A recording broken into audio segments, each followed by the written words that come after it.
Peace and blessings. This is Brother Mike X. Welcome to another clip from my YouTube channel, Brother Mike X Speaks. Today, I want to talk to you about hip hop and, the release of this new movie, biopic on, the hip hop group N.W.A, Niggas with Attitudes. First and foremost, to reintroduce you to myself, I want it to be known that, I'm just a humble brother, dedicated towards striving to shed light on the circumstances and conditions that are faced, by black folk, particularly from, the grassroots inner city level, particularly from the ghettos and projects of North America. I was raised in, a project development called N.W.A houses located in the northeast Bronx of New York City by my single mom. And she raised me and my two brothers to the best of her ability single-handedly. And, I grew up in the 70s and 80s, and, there was no real consciousness, definitely no black pride, to speak of, for the most part, in inner city black America. In the early 70s, coming out of the 60s, with the civil rights and black power era, there were definitely moves made by the power elite, in the mainstream media and in the upper reaches of the government to destroy, the legacy of black pride and black consciousness and black discipline that came out of the civil rights black power era. So not only were there definite moves to destroy the leadership, to kill Malcolm, to kill Martin, to strive to kill Huey and H. Rap Brown and Stokely Carmichael, and, and to strive to destroy, the Nation of Islam and other, groups that strived to breathe life and hope into black people. Not only was there moves to destroy the leadership, but coming into the 70s, there were definitive moves made to strive to destroy the idea that motivated, the Malcolms and the Martins, and the H. Raps and the Hueys, It wasn't just about the individual, it was about the idea that motivated the individual, that they wanted to destroy as well. So coming into the 70s, you had a phenomenon called we call it now the blaxploitation era, with the movies, that came into effect in the early 70s and throughout the 70s, where there was an influx of all of these movies, these so-called black movies, but they were really like blaxploitation, that's like a combination between the word black and exploitation.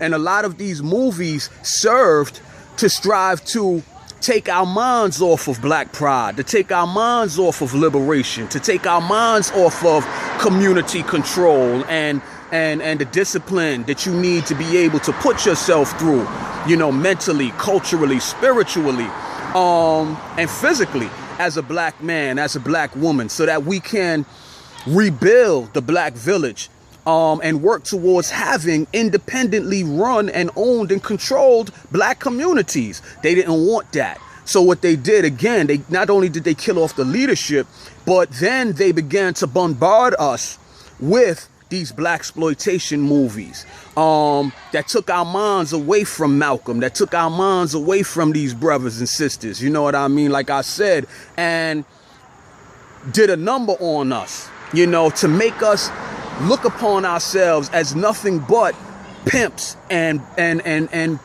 prostitutes and drug dealers and thugs and hoodlums and things like that. And they put it all in the movies, that and marketed these movies to brainwash us, so that they can destroy, the legacy of liberation that was created again, through the civil rights and black power era. And they were very successful in doing it. They were very successful in doing it, and we fell for it, and people like myself, who had never known, who was born, at the cusp or the end of the black civil, the black power era and civil rights movement. I was raised in the 70s and 80s, never knowing that there was such a concept as black pride, you know what I mean, as black culture, as discipline, you know what I mean, that I can have some legitimate control over my own life through the seeking of truth, through the seeking of knowing my history, through the seeking of striving to be educationally excellent, you know what I mean, at the forefront of my life, instead of thinking that, for a black person, what makes you or breaks you is if you got the latest sneakers or the latest fashions, or, how willing you are to, pick up illegal substances and sell it to your brother, or fight your brother, or even kill your brother over the right to do so.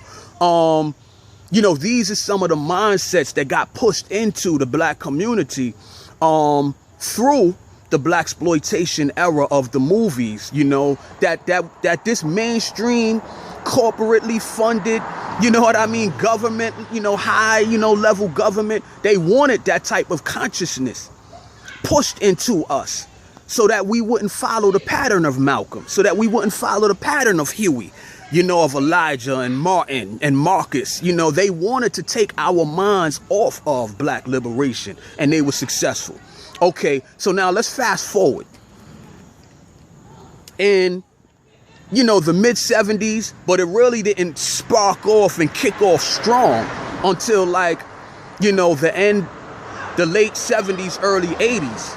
The hip hop movement comes along, hip hop culture and rap, and it started amongst black people, in the Bronx.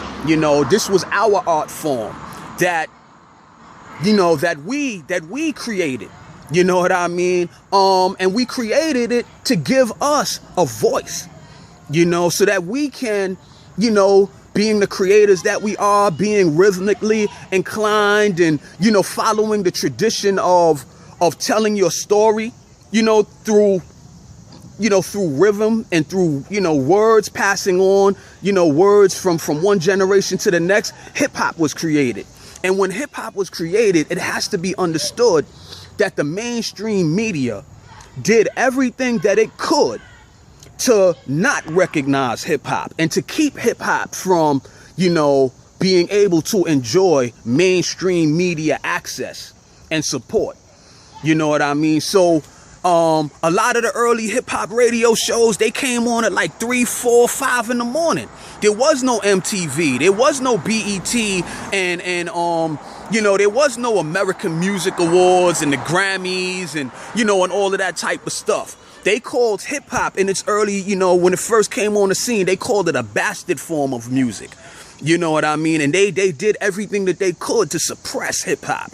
Now, and that's cool, because what happened is that hip hop by the late 80s, it took on a decidedly black power consciousness and awareness.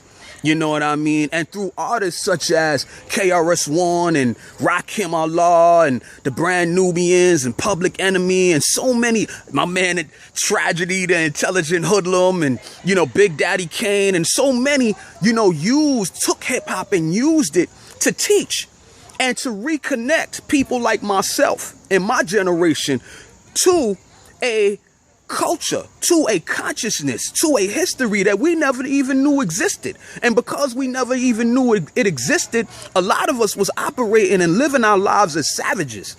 You know what I mean? As animals. You know what I mean?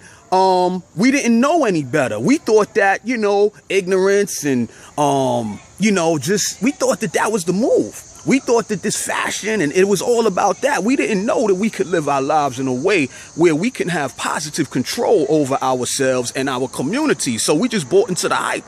But when Malcolm and them, through hip hop, introduced us to all of these relevant figures like Malcolm and like the Black Panthers and what have you, I could only express it, from my point of view. I know what it did for me is, number one, is it made up for the fact that I had an absentee father.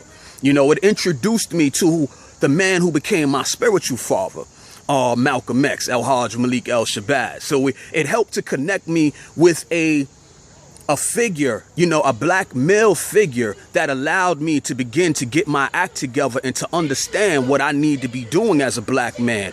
It helped me to save my own life, because I dare say up until that point, I was living a life in a way, and my thought pattern and you know, at the time, if I would have continued on that path, I might not even be here right now. And many of my friends and peers who I grew up with, they're not here right now because of that. So anyway, it was at that point that the mainstream media saw a black movement on their hands that was reminiscent of the civil rights, Black Power era.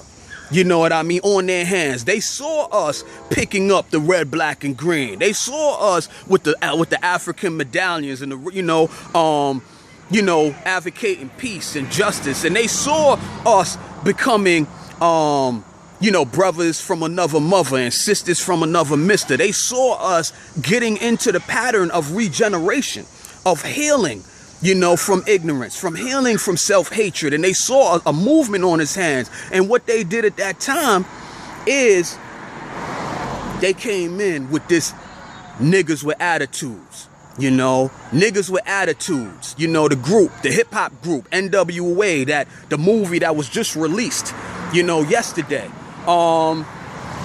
That's when they came in. They took an interest in hip hop now. And they came in with their legally binding contracts, you know what I mean, and their and their money.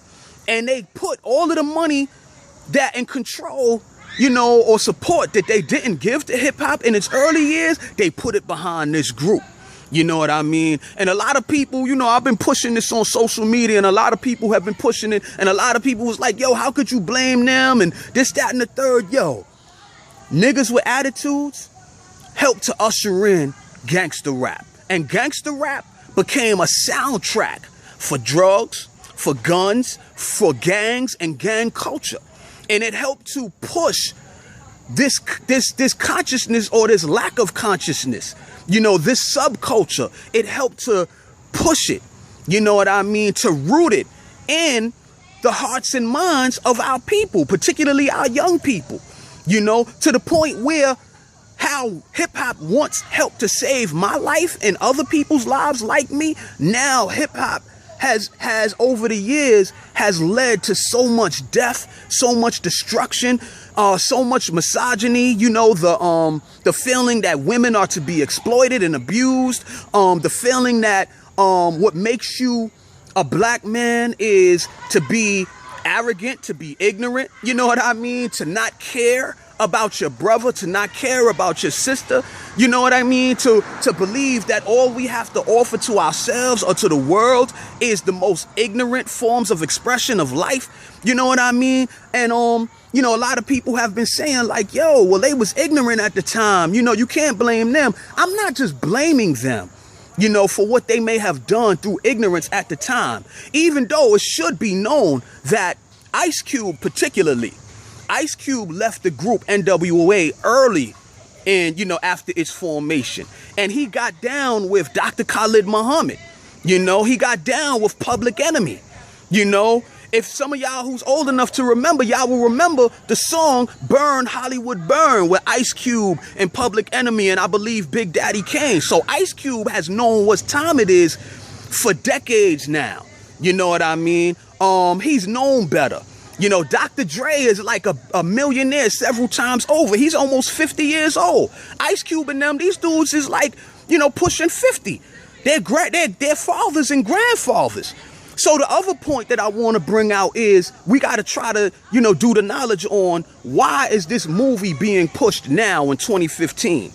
You know, N.W.A, the hip hop group, was brought forth to help destroy the Black Power, Black consciousness era of hip hop. But now, 20-something years later, almost a quarter century later, when they bring this movie and put it out in 2015, why now? Is it to help to destroy the growing consciousness in Black and brown America that has been, instigated through the rising levels of police brutality and white killing of Black people?